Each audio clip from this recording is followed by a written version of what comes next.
Persma Salam Perubahan. Melihat pembangunan yang sedang terjadi, ibarat siang dan malamnya bumi. Terdapat sisi terang dan sisi gelap kampus ini. Berbagai ide telah terrealisasi. Mari berucap terima kasih kepada birokrasi. Akan tetapi, apakah ini yang dibutuhkan mahasiswa dan mahasiswi? Bersama saya, Darwana Prayuditya, yang akan menemani teman-teman untuk mengulik video jurnalistik kami dengan judul Gelap Terang Kampus Hitam.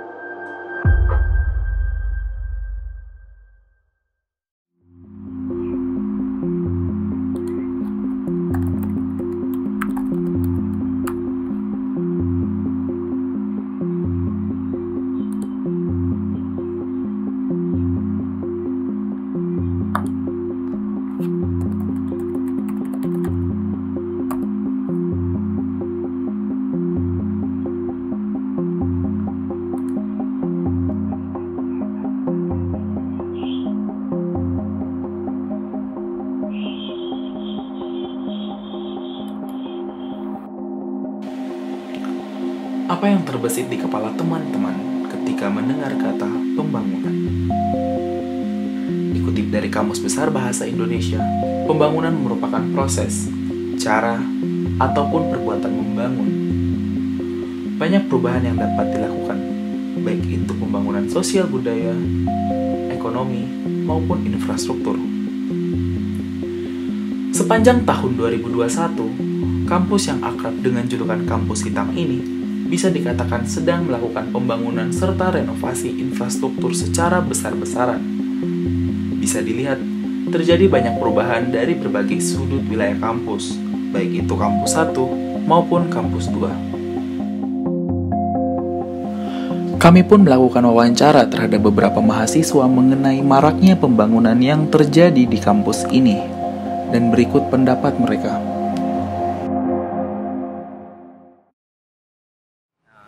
Nama saya Andi Walil Andi Alif Aluseri, biasa dipanggil Andi, dari jurusan Teknik Mesin Angkatan 2020. Oke, perkenalkan nama saya Rehan Alisya dari jurusan Administrasi Niaga.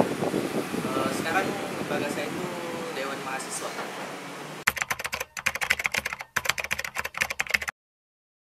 Kalau menurut saya pembangunan di kampus ya saya setuju gitu.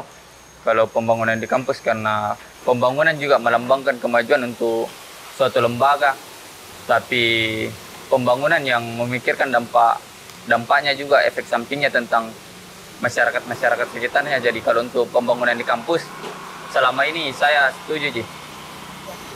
Oke, kalau pendapat saya mungkin memang sudah seharusnya pembangunan di kampus itu ada sejalan dengan visi misinya Politeknik. Kalau nggak salah kemarin saya sempat ikut pas pembahasan rencana visi misi yang mengatakan bahwa kampus harus memiliki daya tampung sampai 14.000 mahasiswa.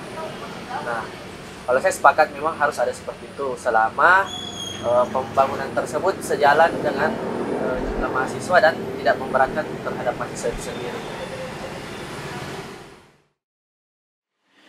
Namun, apakah semua pembangunan dan renovasi yang dilakukan ini memiliki fungsi yang mendesak? Kalau untuk gedung direktorat pembangunannya saya setuju juga. Kenapa? Karena sudah perlu memang direnovasi untuk gedung direktorat. Yang kedua itu gedung direktorat itu pandangan awalnya masyarakat luar kampus kalau masuk ke DPNUP. Jadi kalau untuk pembangunan di gedung direktorat saya setuju. Oke, kalau ditanya mengenai itu sebenarnya saya sepakat sih sebenarnya untuk renovasi gedung direktorat. Karena memang kalau kita tinjau dari berdirinya Politeknik waktu masih di Unhas, gedung direktoratnya kita itu tidak ada perubahan sama sekali. Jadi untuk renovasi memang mungkin perlu. Cuman seperti itu lagi, jangan sampai pimpinan itu hanya memikirkan estetikanya saja, sedangkan fungsionalisasinya tidak.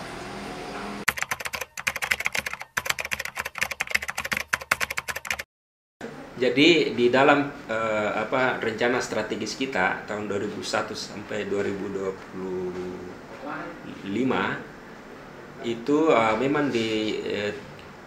dicantumkan salah satu misi di situ untuk membangun atmosfer akademik, kemudian juga kita menginginkan PNUP itu memiliki ikon. Kita memiliki ikon. Jadi orang datang ke sini tentu harus ada yang kita banggakan dalam hal seperti contohnya.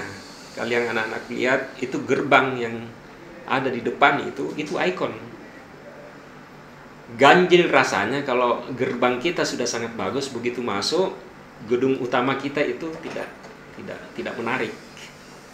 Jadi saya kira ini juga penting ya, dan ini memang sudah lama diprogramkan oleh Pak Direktur supaya kita itu memiliki gedung yang menarik, ya, gedung yang representatif lah.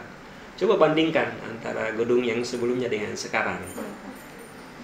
Itu juga kita harus perhatikan karena kita juga punya range tradisi itu. Jadi ikon yang menarik, ikon yang yang eye catching istilahnya ya, itu juga perlu kita lakukan. Termasuk kalau anak-anakku sekalian ke kampus 2 itu kan sudah ada gerbangnya di sana. Iya, Pak, ada. Nah, begitu masuk kan sudah kelihatan, oh ini PNUP kan.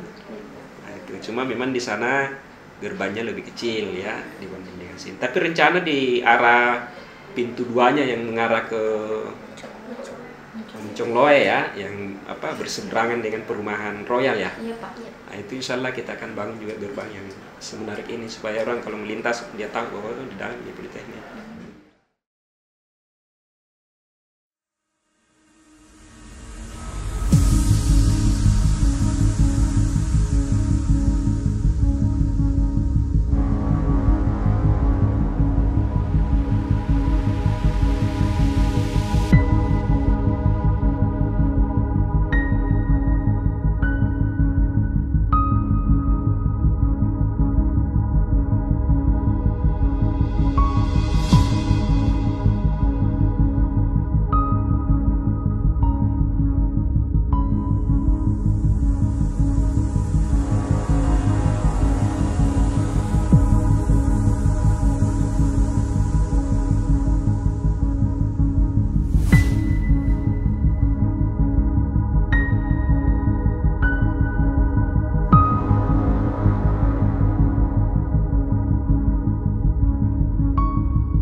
Kita kan tujuan utama meningkatkan APK.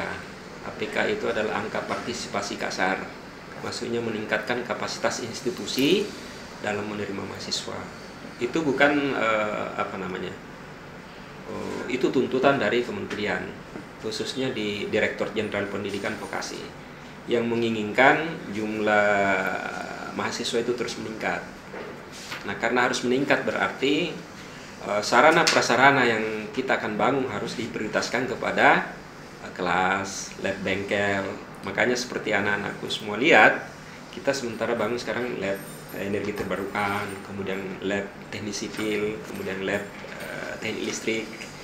Kemudian nanti yang gedung sosial keagamaan, karena belum ada untuk teknik mesin di kampus 2, itu untuk sementara kita akan gunakan untuk perkuliahan, untuk yang gedung sosial keagamaan. Sekitar 20 kelas barangkali kalau kita sekat itu bisa kita gunakan.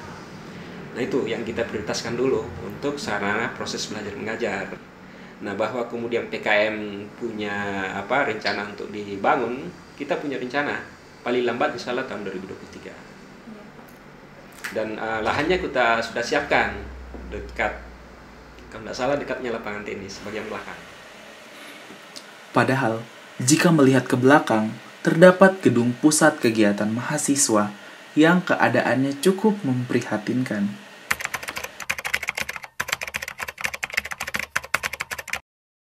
Banyak plafon-plafon yang bocor. Yang kedua, ketika hujan itu air merembes turun dan yang terakhir itu ketersediaan air. Biasa air jarang mengalir. Jadi untuk gedung PKM perlu memang pembangunan sama perlu lagi lebih diperhatikan. Oke, kalau saya pribadi prihatin sih sebenarnya melihat kondisi PKM-nya kita seperti itu dibandingkan kondisi PKM-PKM yang mungkin teman-teman lihat di kampus-kampus lain. Misalnya contoh Unhas, mereka itu punya semacam penataan PKM yang rapi dan memang ada petak-petaknya, jadi sudah terarah. Mungkin itu kekurangannya dari kampus kita yang harus dibenahi. Kemarin teman-teman juga sudah mengajukan sih sebenarnya untuk renovasi PKM ke Bapak Kadir II, cuman masih ditindaklanjuti katanya karena masih menunggu anggaran. Cuman harapannya teman-teman mahasiswa bisa ada tindak lanjut yang cepat dari pihak kampus kita.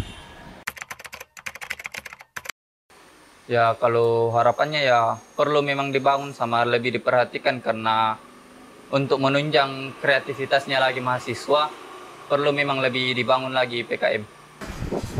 Dana dari BPPT itu bisa disisihkan sedikit untuk renovasi PKM. Kalau bisa mungkin perbaikan atap lah yang paling urgent kalau menurut saya sekarang, sama pekarangannya.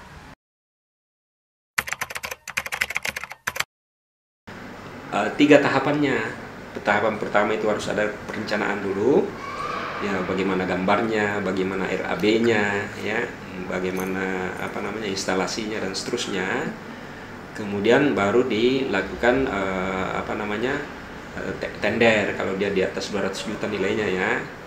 Kalau sudah ada pemenangnya baru kontrak. Nah, ini yang pemenang kontraknya nanti itu yang akan mengerjakan namanya. Jadi proses perencanaan, proses pengerjaan.